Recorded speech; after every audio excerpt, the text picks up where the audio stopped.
আমরা সূরাতুত তাওবার 30 নম্বর এবং 31 নম্বর আয়াতের তাফসীর করব ইনশাআল্লাহ।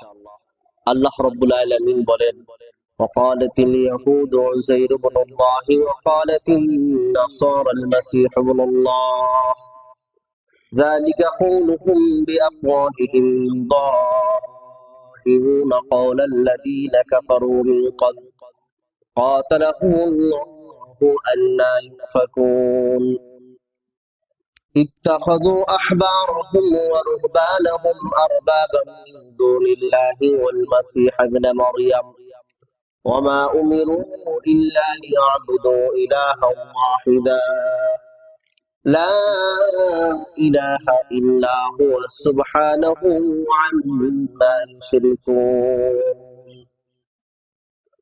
আল্লাহ রাব্বুল আলামিন বলেন, ইহুদিরা বলে উজাইর আল্লাহর পুত্র, খ্রিস্টানরা বলে মাসিহ অর্থাৎ ঈসা ইবনে মাসিহ, হযরত ঈসা ইবনে মারিয়াম যে মাসিহ সে আল্লাহর পুত্র। এই হচ্ছে তাদের মুখের কথা, যে ইহুদিরা কি বলে, উজাইর আল্লাহর পুত্র, জোরে বলে নাউজুবিল্লাহ। খ্রিস্টানরা বলে ঈসা ইবনে মারিয়াম যাকে মাসিহ বলা হয় সে আল্লাহর পুত্র। এটা হলো খ্রিস্টানদের দাবি, জোরে বলে নাউজুবিল্লাহ। আল্লাহ রাব্বুল আলামিন বলেন, এ হচ্ছে তাদের মুখের কথা, এরা পূর্ববর্তী কাফেরদের মতো কথা বলে। আল্লাহ এদেরকে ধ্বংস করুন। এবং এরা কোথায় ঘুরপাক খাচ্ছে, তারা তাদের বিদ্বান এবং সংসার বিরাগীদেরকে আল্লাহকে বাদ দিয়ে রব হিসাবে তারা তাদেরকে গ্রহণ করেছে। এবং মারিয়ামের পুত্র মাসিহকে অর্থাৎ ঈসা আলাইহিস সালাতু ওয়াস সালামকেও তারা আল্লাহ হিসাবে গ্রহণ করেছে। অথচ তাদের নির্দেশ দেওয়া হয়েছে একমাত্র মাবুদ এবং ইবাদতের উপযুক্ত তিনি ছাড়া আর কোনো ইলাহ নাই। তারা যে শিরিক করেছে এগুলো থেকে আল্লাহ রাব্বুল আলামিন বলেন, তারা যে সমস্ত জিনিসের শিরিক করছে তা থেকে আমরা সকলেই পবিত্র। আর আল্লাহ রাব্বুল আলামিন সেগুলো থেকে পবিত্র। তারা যে সমস্ত বিষয় শিরিক করেছে রব্বে কারীম এগুলো থেকে পবিত্র। তাহলে এই আয়াত দ্বারা আল্লাহ রাব্বুল আলামিন আহলে কিতাবদের বিরুদ্ধে যুদ্ধের যে যৌক্তিকতার যে কারণ আছে এগুলো বর্ণনা করেছেন। যে এটা হলো তাবুক যুদ্ধের পটভূমির কারণ কিছু মুসলমানদের অন্তরে কিতাবীদের বিরুদ্ধে যুদ্ধের ব্যাপারে কিছুটা দ্বিধা সংকট ছিল। তারা মনে করত যে কিতাবীদেরকেও তো এদেরও তো একটা ধর্ম বিশ্বাস আছে। তাবুকের যুদ্ধের সময় যেহেতু এই কাফেরদের সাথে তাদের যুদ্ধ করতে হতো, কিছু মুসলমানদের অন্তরের ভিতরে এটা সন্দেহ দেখা দিল যে আমরা যাদের বিরুদ্ধে যুদ্ধ করছি এদেরকেও তো এক সময় কিতাব দেওয়া হয়েছে। তাদের এই ধারণার খণ্ডন আল্লাহ রাব্বুল আলামিন এই আয়াতের মাধ্যমে করেছেন, যে তাদের ধর্ম বিশ্বাস আছে, ঠিক আছে, তাছাড়া তাদের নিকট তো আল্লাহ রাব্বুল আলামিনের কিতাবও আছে। এই প্রেক্ষিতে আল্লাহ রাব্বুল আলামিন আহলে কিতাবদের বিরুদ্ধে যুদ্ধের কারণগুলো তুলে ধরেছেন, কেন তোমরা তাদের বিরুদ্ধে যুদ্ধ করবে। প্রথমে আল্লাহ রাব্বুল আলামিন বলেছেন, কাতিলুল লাযীনা লা ইউমিনুনা বিল্লাহি ওয়ালা বিল ইয়াউমিল আখির ولا يحرمون ما حرم الله ورسوله ولا يدينون دين الحق من الذين أوتوا الكتاب حتى يعطوا الجزية عن يد وهم صاغرون। আল্লাহ রাব্বুল আলামিন বলেন, তোমরা কিতাবীদের ওই সমস্ত লোকদের বিরুদ্ধে তোমরা যুদ্ধ করো যারা আল্লাহ এবং পরকালের ব্যাপারে ঈমান আনে না এবং আল্লাহ এবং তার রাসূল যা হারাম করে দিয়েছেন তা হারাম মনে করে না, আর সত্য ধর্ম তারা গ্রহণ করে না যতক্ষণ না তারা করজোরে জিজিয়া প্রদান করে। তাদের বিরুদ্ধে এই কিতাবী যারা আছে, ইহুদি খ্রিস্টান যারা আছে, এদের বিরুদ্ধে যুদ্ধের কারণ হলো যে এগুলো আমাদের জানাটা এতটা প্রয়োজন। কিছু মানুষ আছে যারা বলে যে নবীজি তো যুদ্ধবাজ ছিলেন, জোরে বলে নাউজুবিল্লাহ। বলে নবীজি তো যুদ্ধ করেছেন, মারামারি করেছেন, কাটাকাটি করেছেন। আল্লাহর নবী যুদ্ধ কেন করেছেন সেই বিষয়গুলো আমাদের ধারণা থাকা দরকার। সবসময় তো আমরা নামাজের ওয়াজ শুনি, রোজার ওয়াজ শুনি, ফজিলতের ওয়াজ শুনি, যাকাতের ফজিলতের ওয়াজ শুনি, দানের ফজিলতের ওয়াজ শুনি। সবসময় তো আমরা হজের ওয়াজ শুনি, কিন্তু আল্লাহর নবীর উপরে যে কাফেররা যে সমস্ত বিষয় অপবাদ দেয়, নাস্তিকরা যে সমস্ত বিষয় অপবাদ দেয়, এই সমস্ত বিষয়ের খোলাসা করা এটা আমাদের খুব প্রয়োজন। এগুলোর ওয়াজ আমরা খুব কমই শুনি। আল্লাহর নবী সাল্লাল্লাহু আলাইহি ওয়াসাল্লাম এবং সাহাবায়ে কেরাম কাফিরদের বিরুদ্ধে যুদ্ধ কেন করেছেন? এক নাম্বার, তারা আল্লাহ এবং তার পরকালের ব্যাপারে বিশ্বাসী নয়, এটা হলো এক নাম্বার কারণ। দ্বিতীয় নাম্বার কারণ, আল্লাহ এবং তার রাসূল যা হারাম করেছেন সেগুলোকে তারা হারাম মনে করে না, এটা হলো দ্বিতীয় নাম্বার কারণ। তৃতীয় নাম্বার কারণ, যে তারা সত্য ধর্মকে তারা গ্রহণ করে না। চতুর্থ নাম্বার, এই যে তারা সত্য ধর্ম যে তারা গ্রহণ করে না, এই তিনটি কারণের কথাই আল্লাহ রাব্বুল আলামিন পূর্বে আলোচনা করেছেন। এখন চতুর্থ কারণ বর্ণনা করা হচ্ছে, তা হলো ইহুদিরা বলে যে উজাইর আল্লাহর পুত্র, আবার খ্রিস্টানরা বলে মাসিহ আল্লাহর পুত্র, অর্থাৎ ঈসা আলাইহিস সালাতু ওয়াস সালাম আল্লাহর পুত্র। তো কেউ যদি আল্লাহর সাথে যদি কেউ শিরিক করে, আল্লাহর পুত্র যদি কেউ বলে, তাহলে আল্লাহর সাথে শিরিক করা হয় কিনা জোরে বলেন। আল্লাহ রাব্বুল আলামিন তো আল্লাহর পরিচয় তো রব্বে কারীম নিজে দিয়েছেন। আল্লাহ রাব্বুল আলামিন বলেছেন, কুল হুয়াল্লাহু আহাদ আল্লাহুস সামাদ লাম ইয়ালিদ ওয়া লাম ইউলাদ ওয়া লাম ইয়াকুল লাহু কুফুয়ান আহাদ। আল্লাহ রাব্বুল আলামিন তার নিজের পরিচয় দিয়েছেন নবী মুহাম্মদ রাসূলুল্লাহকে। এরকমের ভাবে কাফেররা জিজ্ঞাসা করলো, আচ্ছা তুমি যে আল্লাহর দাওয়াত দাও, আল্লাহর উলুহিয়তের দাওয়াত দাও, আল্লাহ তাআলা কিসের তৈরি? আল্লাহ তাআলার পরিচয়টা কি একটু তুলে ধরো তো। আল্লাহ রাব্বুল আলামিন নিজের পরিচয় দিলেন, কুল, ও নবী আপনি বলে দেন, হুয়াল্লাহু আহাদ, আল্লাহ তিনি এক, আল্লাহুস সামাদ, আল্লাহ তিনি নির্মুখাপেক্ষী, কোন মানুষের কাছে তিনি মুখাপেক্ষী নন, লাম ইয়ালিদ ওয়া লাম ইউলাদ, তিনি কাউকে জন্ম দেন নাই, তার থেকে কেউ জন্ম নেন নাই, ওয়া লাম ইয়াকুল লাহু কুফুয়ান আহাদ, আর আল্লাহ রাব্বুল আলামিনের সমকক্ষ কেউ নাই। কি বলেন, আল্লাহ রাব্বুল আলামিনের সমকক্ষ কেউ আছে? তাহলে এই কথাগুলো যারা বিশ্বাস করবে না, তাদের সাথে যদি যুদ্ধ করে, যুদ্ধ করা তাদের জন্য বৈধ হবে। এটা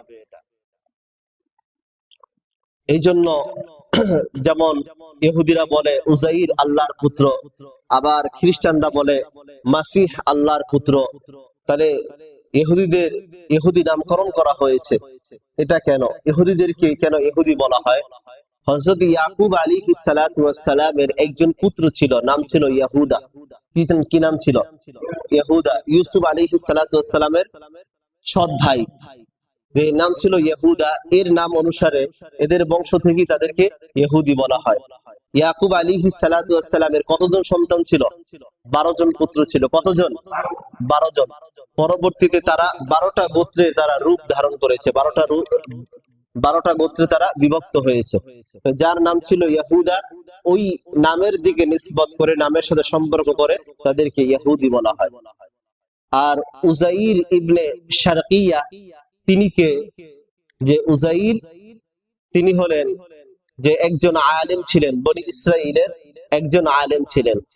এক বর্ণনাতে উজাইর আলাইহিস সালাতু ওয়াস সালাম ওই ব্যক্তি ছিলেন যিনি এক বিধ্বস্ত নগরীর পাশ দিয়ে যাওয়ার সময় এক বিস্ময়কর অবস্থা তিনি দেখলেন, এবং সেটা তিনি এক বিস্ময়কর জিনিস তিনি প্রকাশ করে বলছিলেন কিভাবে আল্লাহ রাব্বুল আলামিন এদেরকে পুনর্জীবিত করবেন, কিভাবে আল্লাহ রাব্বুল আলামিন এদেরকে আবার পুনরায় জীবিত করবেন। দেখলেন সব লাশ হয়ে পড়ে আছে, কঙ্কাল গুলো পড়ে আছে। আল্লাহ রাব্বুল আলামিন তাদেরকে আযাব দিয়েছেন। এরকমের একটা বিধ্বস্ত নগরী, আল্লাহ রাব্বুল আলামিন একটা বিধ্বস্ত নগরী যাদেরকে আযাব দিয়েছেন, শাস্তি দিয়েছেন, এরকমের নগরীর পাশ দিয়ে উজাইর আলাইহিস সালাতু ওয়াস সালাম যাচ্ছিলেন। তখন তার মনের ভিতরে এটা আসলো যে আল্লাহ রাব্বুল আলামিন এরকমের একটা বিধ্বস্ত নগরী, এত মানুষ মরে পড়ে আছে, কঙ্কাল গুলো চোখের সামনে ভাসছে, তাহলে এই মানুষগুলো কিভাবে আবার পুনরায় জীবিত হবে? খ্রিস্টপূর্বের 57 সালের সম্রাট বখতে নাসর বাইতুল মাকদাসকে ধ্বংস করে দেওয়ার পর উজাইর আলাইহিস সালাতু ওয়াস সালাম বাইতুল মাকদাসে প্রবেশ করলেন। চারদিকে মানুষের কঙ্কাল দেখতে পান এবং ধ্বংসের আলামত তিনি চারদিকে স্পষ্টভাবে তিনি দেখতে পেলেন। তিনি তখন বলেন, আন্নী ইউহয়ী হাযিহিল্লাহু বা'দা মাউতিহা, যে এই মৃতদের হাড় গোড় বিচ্ছিন্ন অবস্থায় পড়ে আছে, বিক্ষিপ্ত হওয়ার পর, মৃতদের হাড় গোড় এগুলো বিক্ষিপ্ত হওয়ার পর আল্লাহ তাআলা কিভাবে তাদেরকে পুনর্জীবিত করবেন, এমন বিস্ময়কর প্রকাশ করে তিনি, এমন বিস্ময়কর একটা বিষয় তিনি এটা প্রকাশ করলেন। আবার এরকমের আরেকটা বিষয়, এরকমের বিস্ময়কর প্রকাশ করেছিলেন হযরত ইব্রাহিম আলাইহিস সালাতু ওয়াস সালাম, যে রব্বি আরনি কাইফা তুহিল মাউতা। তিনি বলেছিলেন, ইব্রাহিম আলাইহিস সালাতু ওয়াস সালাম বলেছিলেন, ও আমার রব, আমাকে দেখান কিভাবে আপনি মৃতদেরকে জীবিত করেন। হযরত উযাইর আলাইহিস সালাতু ওয়াস সালাম সেই কথা বলার পর আল্লাহ রাব্বুল আলামিন তাকে 100 বছর মৃত অবস্থায় রাখলেন। কত বছর জোরে বলেন? 100 বছর। তারপর তাকে আল্লাহ রাব্বুল আলামিন জীবিত করলেন। জীবিত করার পর তার ঝুড়িতে ছিল 3 ফল ছিল। কি ফল? 3 ফল। 3 ফল ছিল। তার পাত্রে আঙ্গুর নিংড়ানো রস ছিল। ঝুড়িতে কি ছিল? 3 ফল। আর পাত্রে কি ছিল? আঙ্গুর নিংড়ানো রস ছিল। এই 100 বছর পর আল্লাহ রাব্বুল আলামিন তাকে জীবিত করলেন। জীবিত করে বললেন, তুমি তোমার খাবার এবং পানীয়ের দিকে তাকাও, দেখো সেটা নষ্ট হয়নি। জোরে বলেন সুবহানাল্লাহ। আর তিনি 3 ফল, যেটা একদিনের বেশি ভালো থাকে না, আঙ্গুরের রস যেটা, এটাও একদিনের বেশি ভালো থাকে না, দুর্গন্ধ হয়, অথচ সেটাও দুর্গন্ধ হয়নি। আমার আল্লাহ তাআলা এই বিষয়টা কুরআনুল কারীমের ভিতরে এভাবে বর্ণনা করেছেন, انظر إلى حمارك ولنجعلك آية للناس وانظر إلى العظام كيف ننشزها ثم نكسوها لحما فلما تبين له قال أعلم أن الله على كل شيء قدير। আল্লাহ রাব্বুল আলামিন বলেন, উযাইরকে বলেন, উযাইর, তোমার যে সাওয়ারি, যে গাধাটা আছে, গাধার দিকে একটু দেখো, একটু লক্ষ্য রাখো। গাধার দিকে তিনি তাকালেন, বলেন, আমি মানুষের জন্য তোমার এই ঘটনাটাকে একটা দৃষ্টান্ত বানাতে যাই। জোরে বলেন সুবহানাল্লাহ। আল্লাহ রাব্বুল আলামিন মানুষের জন্য এই ঘটনাটাকে, এই সময়টাকে একটা দৃষ্টান্ত হিসাবে বানাতে চেয়েছেন। দেখলেন গাধার যে হাড়গুলোর দিকে তিনি চেয়ে দেখেন যে সেগুলোর উপর যে আল্লাহ রাব্বুল আলামিন গোশতের আবরণ করে দিলেন। জোরে বলেন সুবহানাল্লাহ। সেগুলোর উপর যখন আল্লাহ রাব্বুল আলামিন গোশতের আবরণ পরিয়ে দেন, অতঃপর যখন তার নিকট এই অবস্থা প্রকাশ পেল, তখন সে বলে উঠল, আমি জানি নিঃসন্দেহে আল্লাহ রাব্বুল আলামিন সর্ববিষয় ক্ষমতাবান। জোরে বলেন সুবহানাল্লাহ। এটা ছিল উযাইর আলাইহিস সালাতু ওয়াস সালামের ঘটনা। আর হযরত ইব্রাহিম আলাইহিস সালাতু ওয়াস সালাম এমন কথা বলেছিলেন, ওয়াইয ক্বালা ইব্রাহিম রাব্বি আরনি কাইফা তুহিল মাউতা। ইব্রাহিম বললেন, আল্লাহ রাব্বুল আলামিন বলেন, ওই সময়কে স্মরণ করুন হে নবী, যখন ইব্রাহিম বললেন, ও আল্লাহ, আপনি আমাকে মৃতকে কিভাবে জীবিত করেন একটু দেখান। আল্লাহ রাব্বুল আলামিন পাল্টা তাকে প্রশ্ন করলেন, ইব্রাহিম, ক্বালা আওয়ালাম তুমিন, তুমি কি এটা বিশ্বাস করো না আমি যে মৃতকে জীবিত করতে পারি? ইব্রাহিম আলাইহিস সালাতু ওয়াস সালাম বলেন, ক্বালু বালা, অবশ্যই আল্লাহ, আমি তো বিশ্বাস করি এটা, কেন আমি বিশ্বাস করব না? وَإِذْ قَالَ إِبْرَاهِيمُ رَبِّ أَرْنِي كَيْفَ تُحْيِي الْمَوْتَى قَالَ أَوَلَمْ تُؤْمِنْ। আল্লাহ বললেন, ইব্রাহিম, তুমি কি এটা বিশ্বাস করো না? সে বলল, অবশ্যই আমি বিশ্বাস করি। বলেন, তাহলে তুমি কেন দেখতে চাও? বলেন, আল্লাহ, আমার দিলটা যাতে একটু ইতমিনান হয়, স্বস্তি লাভ করে, এই জন্য আমি দেখতে চাই। জোরে বলেন সুবহানাল্লাহ। আল্লাহ রাব্বুল আলামিন বলেন, ইব্রাহিম, তাহলে তুমি 4টা পাখি তোমার পোষ মানাও, 4টা পাখি পালো। কয়টা পাখি? 4টা পাখি তুমি পোষ মানাও। এদেরকে এমন পোষ মানিয়েছে যে 4টা পাখিকে ইব্রাহিম আলাইহিস সালাতু ওয়াস সালাম এক এক পাহাড়ে রেখে আসেন, হাত দ্বারা ইশারা করেন, সাথে সাথে পাখিগুলো চলে আসে, নাম ধরে ডাক দেন, সাথে সাথে সেটা চলে আসে। এমন পোষ মেরেছে, ইব্রাহিম যেখানে যান পাখিগুলো সেখানে যায়। জোরে বলে সুবহানাল্লাহ। ইব্রাহিম বলে, যাও তুমি এদিকে যাও, পাখিগুলো এদিকে যায়। বলেন, এই পাখি তুমি এদিকে যাও, ওইটা অমুক পাখিকে ডাক দেয়, তুমি এদিকে আসো। সাথে সাথে পাখিটা উড়াল দিয়ে চলে আসে। এবার আল্লাহ রাব্বুল আলামিন বলেন, ইব্রাহিম, এই 4টা পাখিকে তুমি জবাই করো। আল্লাহ তাআলার হুকুম, তিনি 4টা পাখিকে জবাই করলেন। এবার বললেন, আল্লাহ রাব্বুল আলামিন বললেন, এবার জবাই করে পাখিগুলোকে তুমি টুকরো টুকরো করো। ইব্রাহিম আলাইহিস সালাতু ওয়াস সালাম পাখিগুলোকে টুকরো টুকরো করলেন। এবার বলেন, আল্লাহ রাব্বুল আলামিন বলেন, ইব্রাহিম, এবার পাখিগুলোকে সবগুলো তুমি মিক্সচার করো। কি করো? মিক্সচার করো, সবগুলোকে মিশাও।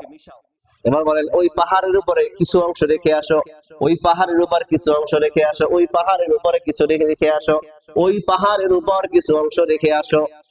ইব্রাহিম আলাইহিস সালাতু ওয়াস সালাম 4 ভাগ 4টা পাহাড়ের উপরে রেখে আসলেন। এবার আল্লাহ রাব্বুল আলামিন বলেন, ইব্রাহিম, তুমি যে পাখিগুলোকে পোষ মানিয়েছিলা, ও ইব্রাহিম, এবার ওই পাখিগুলোকে নাম ধরে ধরে তুমি ডাক দাও। জোরে বলেন সুবহানাল্লাহ।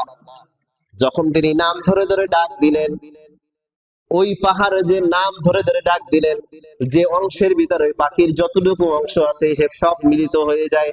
পাখি উড়াল দিয়ে আল্লাহ রাব্বুল আলামিনের কুদরতে উড়াল দিয়ে ইব্রাহিমের কাছে চলে আসে।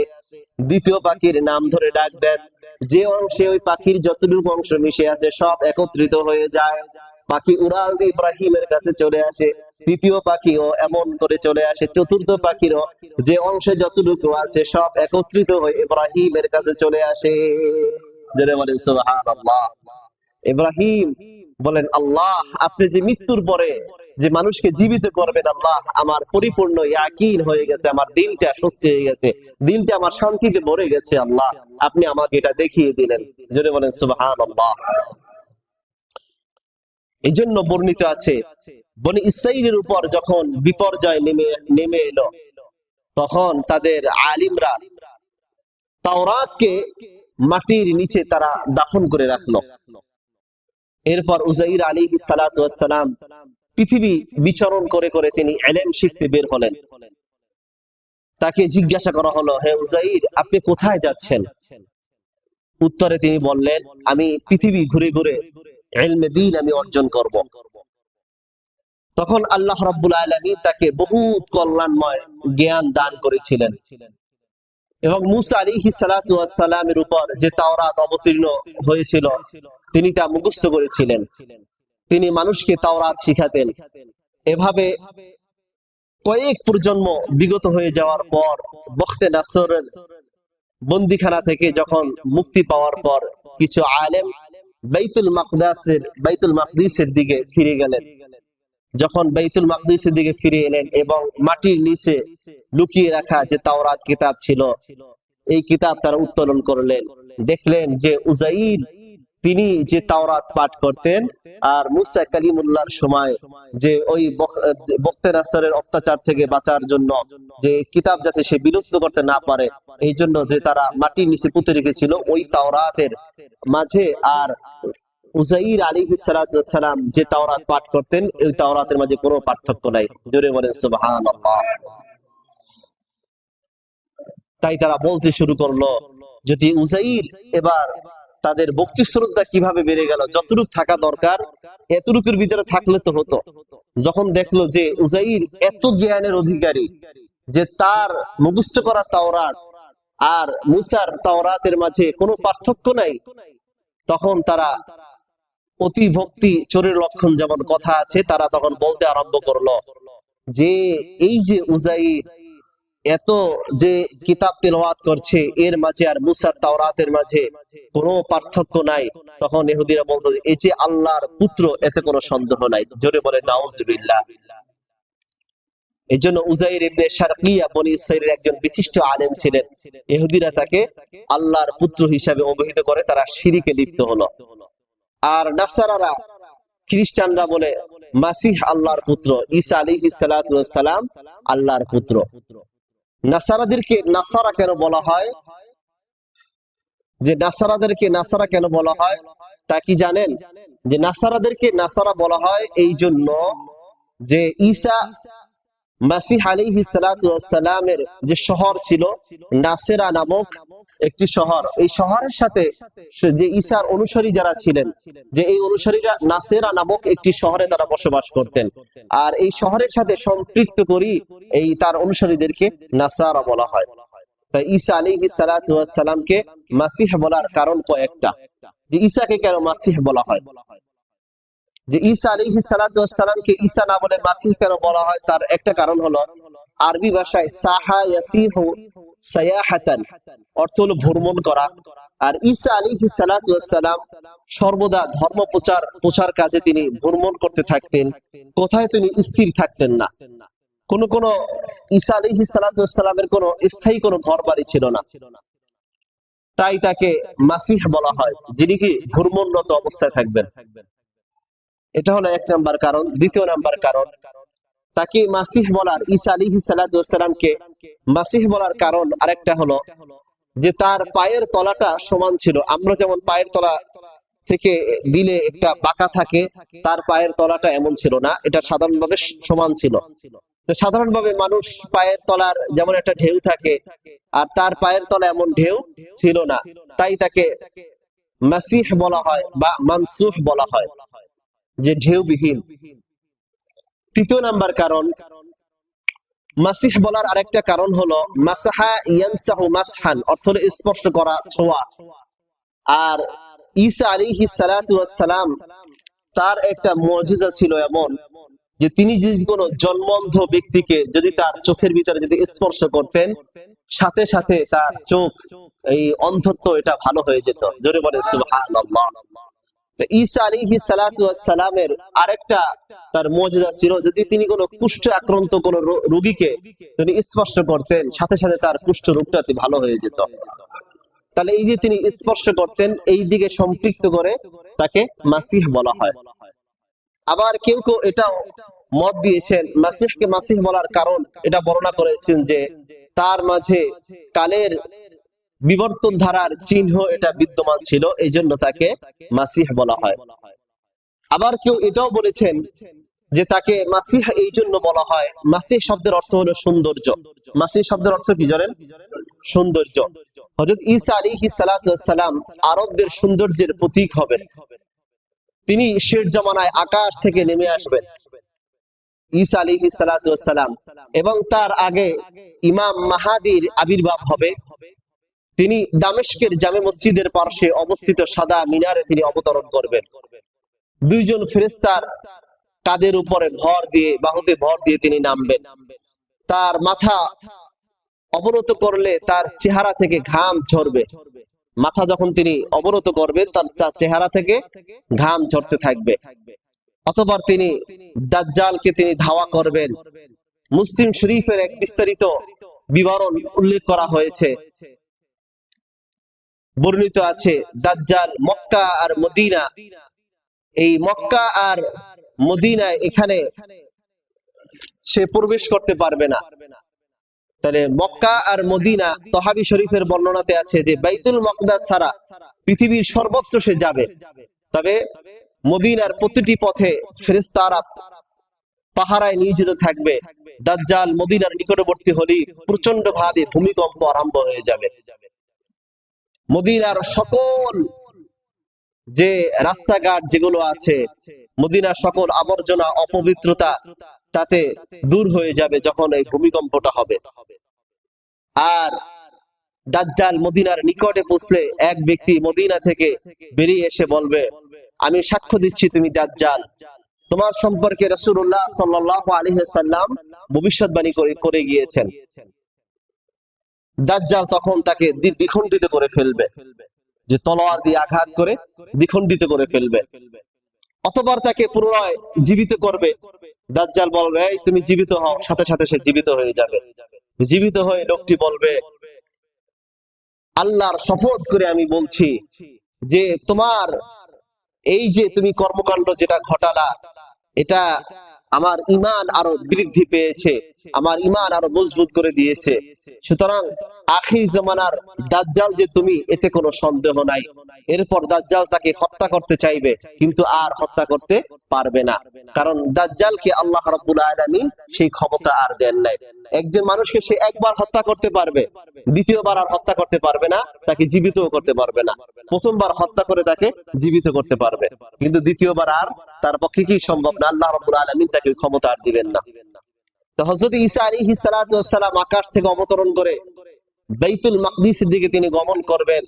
তার শ্বাস প্রশ্বাস মসজিদ পর্যন্ত গিয়ে পৌঁছবে, তার শ্বাস প্রশ্বাস যে মসজিদ পর্যন্ত গিয়ে পৌঁছবে। কোন কাফিরের শরীরে হযরত ঈসা আলাইহিস সালাতু ওয়াস সালাম যদি তার শ্বাস প্রশ্বাস যদি স্পর্শ করে কোন কাফিরের শরীরে, সাথে সাথে কাফের মৃত্যুবরণ করবে। জোরে বলেন সুবহানাল্লাহ।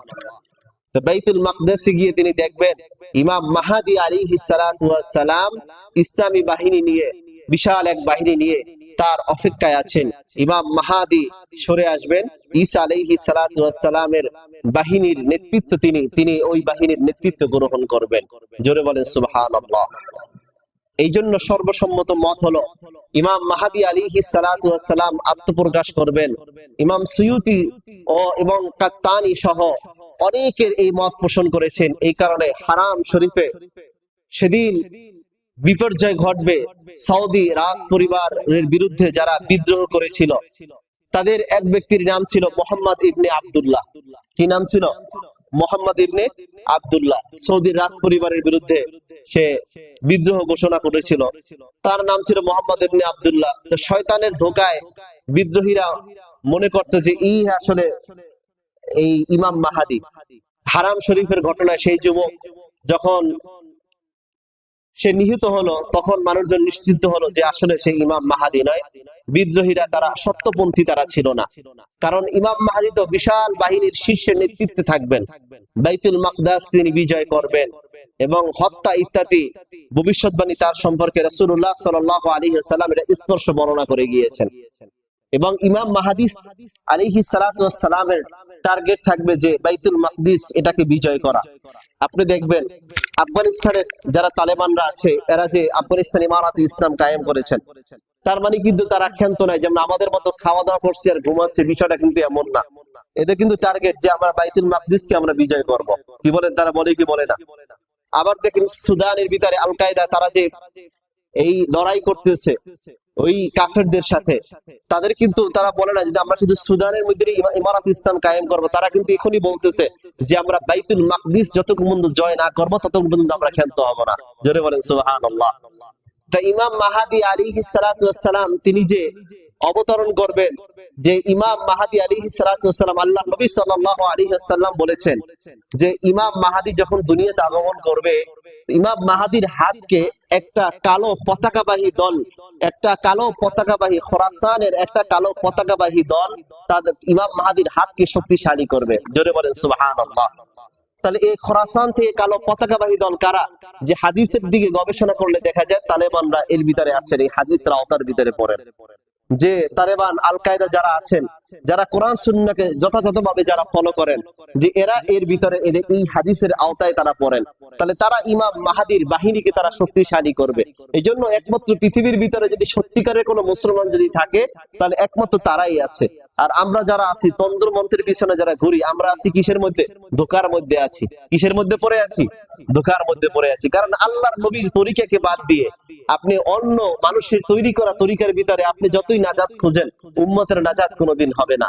আল্লাহর জমিনে আল্লাহর দ্বীন কায়েম করবেন আল্লাহর নবী সাল্লাল্লাহু আলাইহি সাল্লামের তরিকাকে বাদ দিয়ে, সাহাবাদের তরিকাকে বাদ দিয়ে, খোলাফায়ে রাশিদদের তরিকাকে বাদ দিয়ে, এটা কোশ্চিন কালেও কোনোদিন সম্ভব হবে না। সম্মানিত হাজিরিন, তাহলে ঈসা আলাইহিস সালাতু ওয়াস সালাম এই যে দাজ্জালকে তিনি ধাওয়া করে নিয়ে যাবেন আর এবং লুত শহরে প্রবেশ করে ঈসা আলাইহিস সালাতু ওয়াস সালাম তাকে হত্যা করবেন। এটাই হলো আমাদের আহলুস সুন্নাত ওয়াল জামাআতের আকীদা। এরপর তিনি 7 বছর পৃথিবীর ভিতরে তিনি জীবিত থাকবেন, ঈসা আলাইহিস সালাতু ওয়াস সালাম। ইতিপূর্বে তিনি 30 বছর পৃথিবীতে ছিলেন। তার 30 বছর পৃথিবীর ভিতরে তার সময়কাল চলে যাবে। এরপরেও তিনি 7 বছর পৃথিবীর ভিতরে তিনি থাকবেন। তা আখিরি জামানায় 7 বছর যে তিনি থাকবেন, মোট অর্থাৎ 40 বছর পর্যন্ত যে হাদিসের ভিতরে পাওয়া যায় যে ইতিপূর্বে 33 বছর তার চলে যাবে, তারপরে তিনি দাজ্জালকে হত্যা করার পরে 7 বছর তিনি থাকবেন, মোট 40 বছর তিনি পৃথিবীর মাঝে তিনি অবস্থান করবেন, তিনি হায়াত পাবেন। এটা হলো আহলে সুন্নাত ওয়াল জামাতের আকীদা ও বিশ্বাস।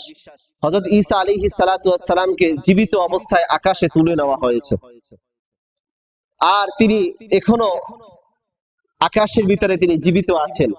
শেষ জমানায় তিনি অবতরণ করবেন।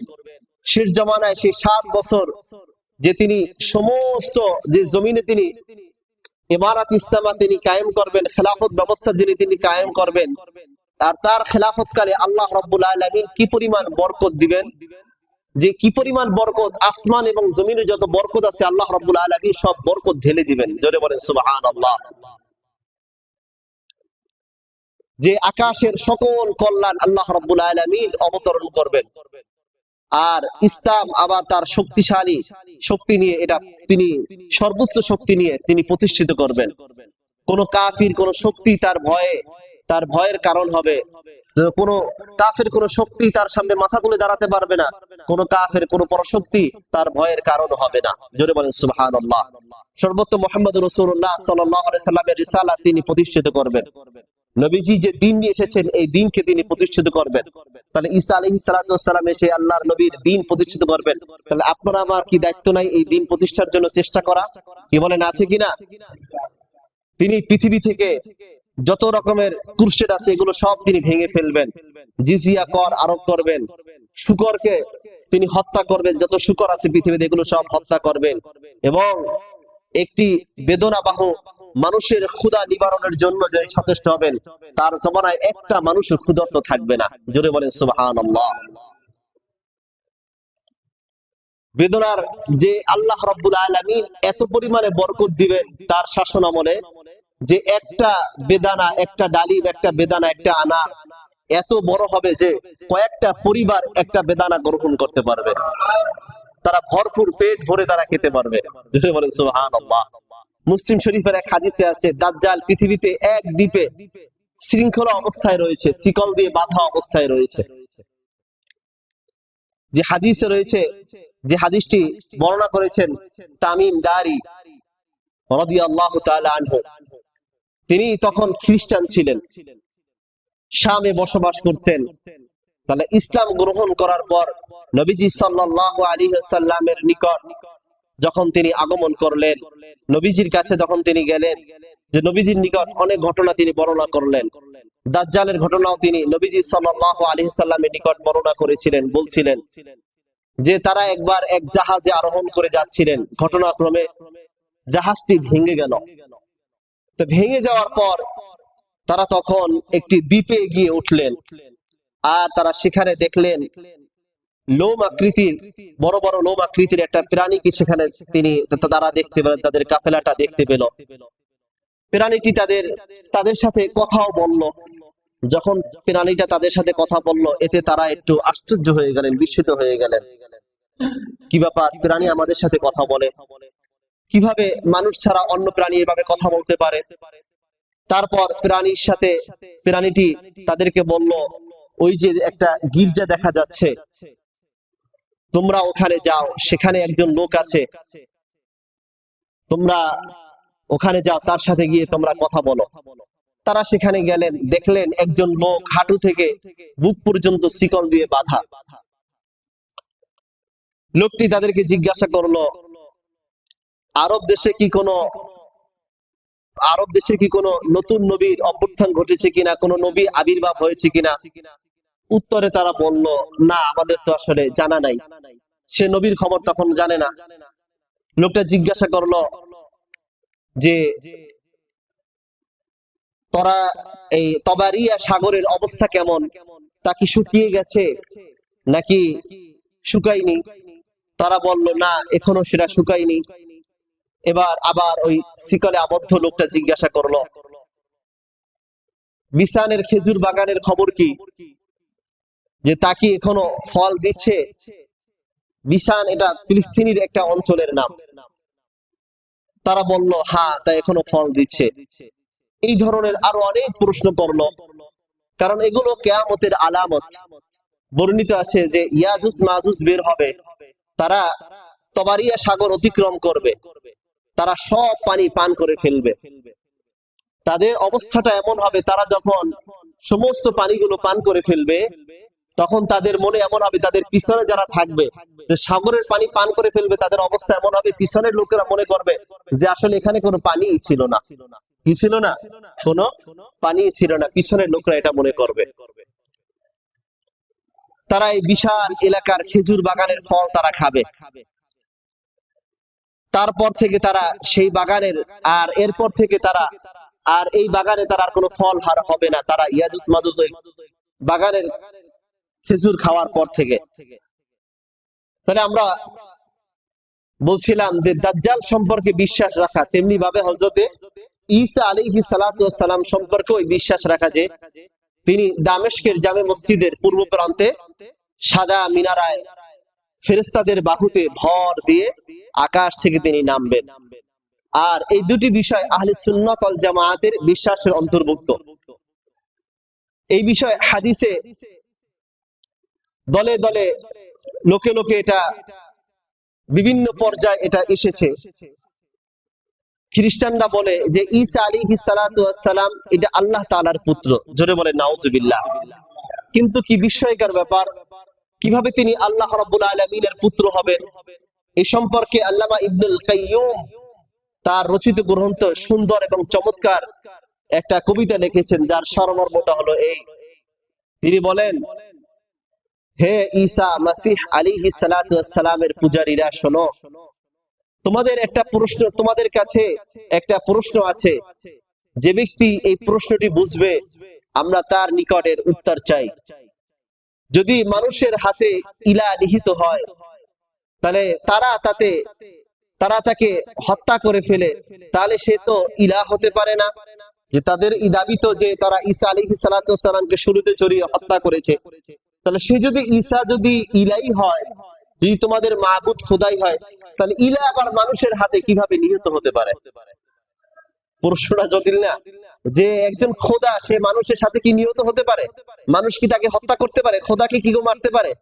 প্রভুকে কেউ মানুষ হত্যা করতে পারে? আর তারা যা করলো তাতে যদি তিনি রাজি হন তাহলে তো তাদের জন্য সুসংবাদ। আর তারা যা করলো তাতে যদি রাজি হয় তারা যে সন্তুষ্টি অর্জন করতে পারলো। আর যদি তিনি তাদের কর্মে অসন্তুষ্ট হন তাহলে তো বলতে হবে যে তাদের শক্তি, যে তাদের খোদার শক্তির চাইতে তারা বেশি শক্তিশালী, খোদার শক্তি দুর্বল, তাদের শক্তি বেশি শক্তিশালী। কথা বলেন ঠিক কিনা? তাহলে তাদের শক্তি যদি খোদার শক্তি চেয়ে বেশি সবল হয় তাহলে আবার সে খোদা হয় কিভাবে? আল্লামা ইবনুল কাইয়্যুম রাহমাতুল্লাহি আলাইহি তিনি আরো বলেন, তিনি যখন মাটির নিচে আচ্ছাদিত হয়ে গেলেন তখন তিনি কি সপ্ত আকাশে ইলাহ শূন্য হয়ে গেলেন? ইলাহ শূন্য হয়ে গেছে? বিশ্ব জগৎ কি ইলাহ শূন্য হয়ে গেছে? যে যদি ঈসা আলাইহিস সালাতু ওয়াস সালাম খোদাই হয়ে থাকেন তোমাদের দাবি অনুযায়ী, তিনি তো মাটির নিচে আচ্ছাদিত হয়ে গেছেন, মাটির নিচে তাকে দাফন করা হয়েছে। মাটির নিচে যদি দাফন করা হয় তাহলে সপ্ত আকাশ এটা কি খোদা শূন্য? এটা কি আল্লাহ শূন্য হয়ে গেল? এটা তার বিশ্ব জগৎ কি তাহলে ইলাহ শূন্য হয়ে গেছে? যিনি প্রার্থনাকারীর প্রার্থনার উত্তর দান করেন। খ্রিস্টানদের বিশ্বাস ঈসা আলাইহিস সালাতু ওয়াস সালামকে হত্যা করার পর তিনি 3 দিন কবরে ছিলেন। কয়দিন? 3 দিন কবরে ছিলেন। অতঃপর তর্জন গর্জন করতে করতে আকাশে উঠে গেছেন। জোরে বলে নাউজুবিল্লাহ। তর্জন গর্জন বুঝে নড়াচড়া করতে করতে, লাফালাফি করতে করতে যে তিনি কি আকাশে উঠে গেছেন, নতুন ভাবে তিনি জীবিত হয়েছেন।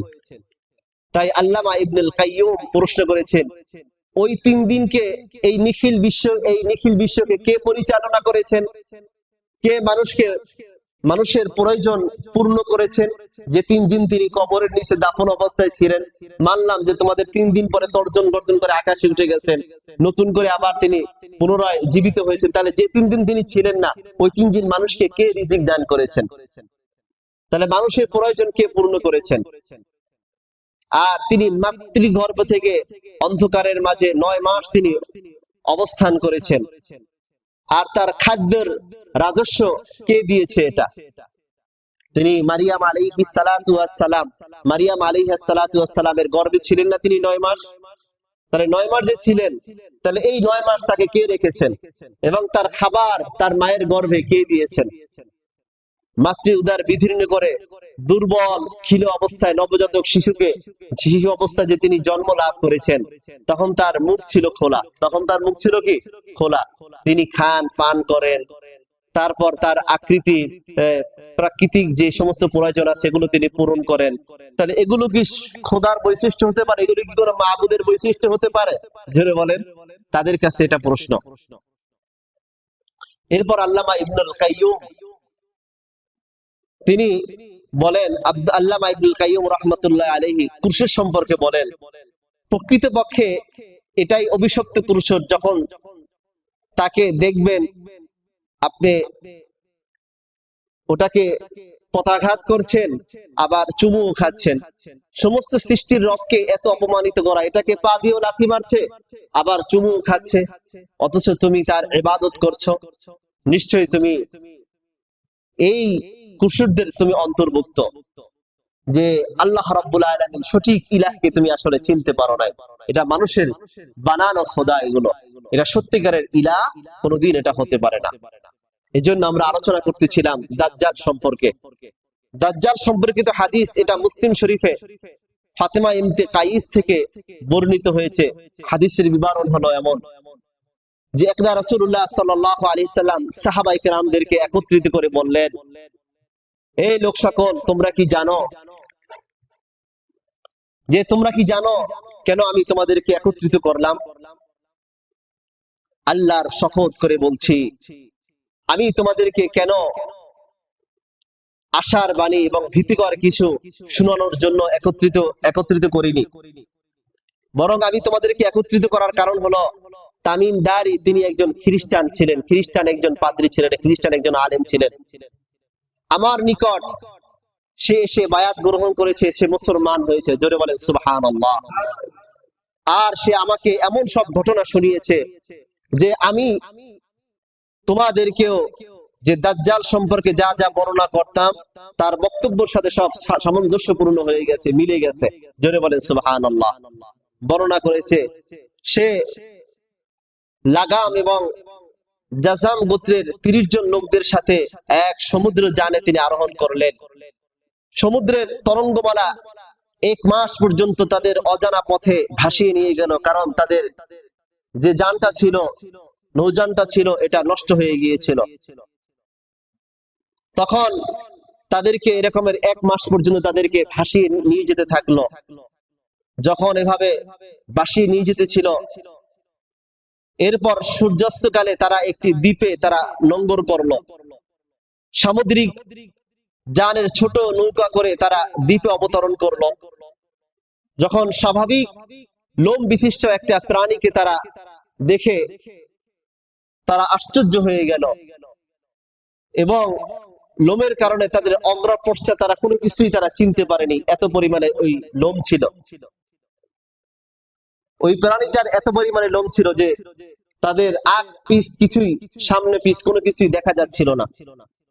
তখন তারা বলল যে তোর ধ্বংস হোক, তুই কে? প্রাণীটি বলল, আমি হলাম জাসসাসা, অর্থাৎ যেটা হলো গোয়েন্দাও বলা যেতে পারে এটার অর্থ। তারা বলল, জাসসাসা কি?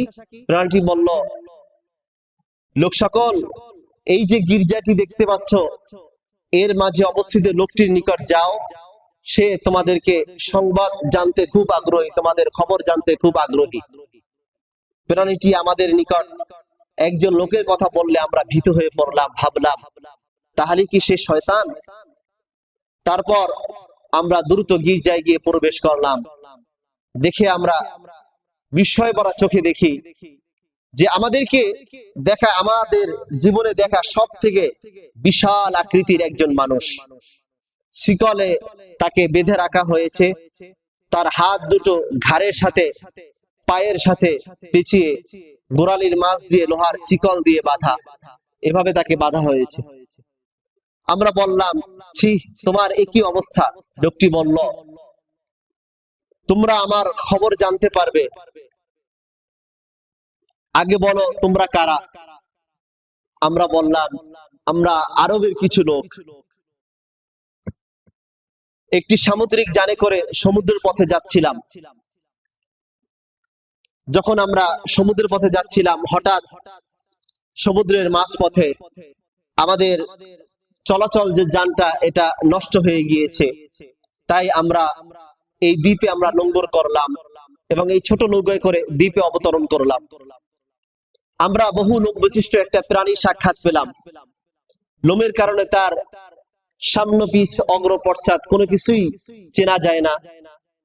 আমরা বললাম তোমার ধ্বংস হোক, তুমি কে? প্রাণীটি বলল আমি জাসসাসা।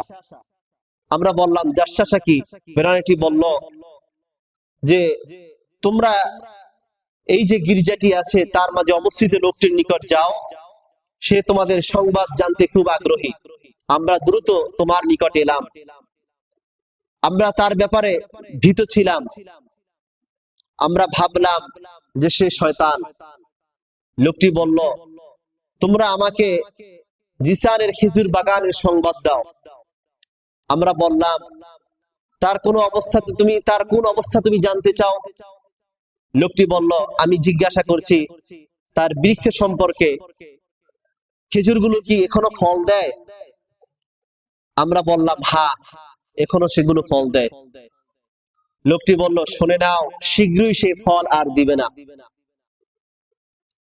এরপর লোকটি আবার জিজ্ঞাসা করলো তোমরা আমাকে তবারিয়ার দরিয়ার সংবাদ দাও, তবারিয়ার যে দরিয়া আছে, সমুদ্র আছে, এটার সংবাদ দাও। আমরা বললাম তার কোন অবস্থা সম্পর্কে তুমি জানতে চাও? লোকটি বলল তাতে কি পানি আছে?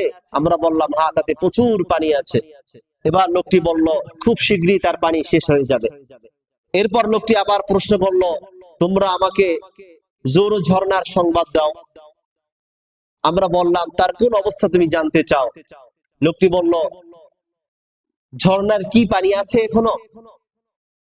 আমরা বললাম হ্যাঁ, তাতে প্রচুর পানি আছে, লোকেরা তার পানি দিয়ে চাষাবাদ করে। লোকটি বলল তোমরা আমাকে উম্মি নবী সংবাদ দাও, যে উম্মি নবী যিনি আবির্ভাব হবেন আরবে, উম্মি নবীর সংবাদ দাও, তিনি কি করছেন? আমরা বললাম যে তিনি মক্কায় আবির্ভূত হয়েছেন, ইয়াসরিফে তিনি অবস্থান করছেন। ইয়াসরিফ এটা মদিনার অপর নাম ছিল ইয়াসরিফ। তিনি ইয়াসরিফে তিনি অবস্থান করছেন। লোকটি বলল যে তার বিরুদ্ধে কি আরবরা যুদ্ধ করেছে? আমরা বললাম হ্যাঁ। এবার লোকটি বলল তিনি তাদের সাথে কেমন আচরণ করেছেন? যিনি নবী মুহাম্মদ রাসূলুল্লাহ, তিনি তাদের সাথে কেমন আচরণ করেছেন? আমরা তাকে বললাম তিনি তার পার্শ্ববর্তী আরবদের উপর বিজয় লাভ করেছেন এবং তারা তার অনুগত হয়ে গিয়েছে। লোকটি বলল তেমনই হবে, যেমন তোমরা বলেছো এটা তেমনই হবে। এবার আমরা বললাম হ্যাঁ। লোকটি বলল শুনে নাও, তার অনুগত হয়ে যাওয়াই তাদের জন্য উত্তম। যে নবীর আশেপাশে যারা আছেন, নবীর অনুগত হয়ে যাওয়াটা এটা তাদের জন্য উত্তম। এখন আমি তোমাদেরকে আমার খবর বলছি, আমি হলাম মাসিহ দাজ্জাল। যে দাজ্জালকে মাসিহ বলা হয় তার কারণ হলো ইহুদিরা তাকে কি মিথ্যা মাসিহ বলে জানে। আমরা কি আমাদের কাছে মিথ্যা মাসিহকে দাজ্জাল, তার দাজ্জালকে কি বলা হয়? মাসিহ বলা হয়। এখন সে বলতেছে যে আমি হলাম মাসিহ দাজ্জাল, হয়তো শীঘ্রই আমাকে আত্মপ্রকাশের অনুমতি প্রদান করা হবে, আমি বেরিয়ে যাব, পৃথিবীতে ছুটে বেড়াবো, 40 দিনের মধ্যে সকল শহর নগরে আমি পৌঁছবো। তবে মক্কা মদিনা ছাড়া এই দুই নগরীতে প্রবেশ করা আমার জন্য হারাম। আমি যখন এর কোন একটিতে প্রবেশ করতে চাইব তখন আমার সামনে নাঙ্গা তরবারি হাতে ফেরেশতারা এগিয়ে আসবে, ফেরেশতারা দাঁড়িয়ে যাবে, তারা আমাকে প্রতিহত করবে। নিশ্চয়ই তার প্রতিটি গলি পথে ফেরেশতারা পাহারায় তারা নিয়োজিত থাকবে। জোরে বলেন সুবহানাল্লাহ। আমি কি তোমাদেরকে বলবো না যে এটাই হলো মদিনা, এটাই হলো মদিনা, এটাই হলো মদিনা? শুনে নাও, নিশ্চয়ই তা ঘটবে। আল্লাহর নবী বলেন এটা হলো মদিনা, মদিনাতে দাঁড়িয়ে এটাই হলো মদিনা, এটাই হলো মদিনা, নিশ্চয়ই সেটা ঘটবে। তামিমধারীর ঘটনাটি আমাকে এভাবে, আল্লাহর নবী বলেন, আমাকে এভাবে বিস্মিত করেছে।